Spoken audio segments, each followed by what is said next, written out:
I'm sorry. I'm sorry మీను.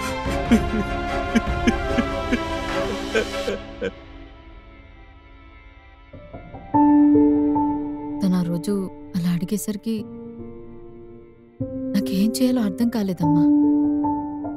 ఆ సిచ్యువేషన్లో ఎలా రియాక్ట్ అవ్వాలో కూడా అర్థం కాలేదు. నా మనసుకి ఒకటే అనిపించింది, తల్లిదండ్రులు బిడ్డ ఏదైనా తప్పు చేస్తే వదిలేస్తారా? తను మారతాడంటే ఒక ఛాన్స్ ఇస్తారు కదా. నాకు కూడా అలాగే అనిపించిందమ్మా.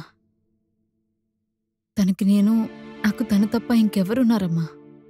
నాకు పేరెంట్స్ అంటే తనేగా, తనకి నేనే కదా. నా బిడ్డ మారుతానని అడిగితే నేను ఒక ఛాన్స్ ఇస్తున్నట్టు అనిపించిందమ్మా. దాంట్లో తప్పేముంది?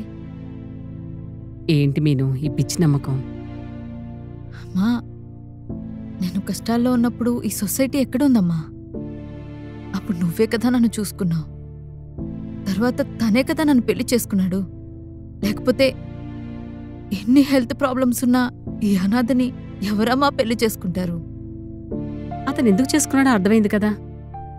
అతనికి కావాల్సింది పని మనిషి, భార్య కాదు. తను ఎలాంటి వాడైనా కావచ్చు, కానీ నన్ను పెళ్లి చేసుకుని నాకు ఒక కొత్త లైఫ్ ఇచ్చాడు కదా.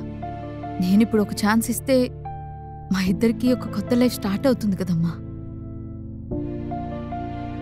నన్ను ఎంత పని మనిషిలా చూసుకున్నా నన్ను ఫిజికల్గా ఏ రోజు టచ్ కూడా చేయలేదమ్మా.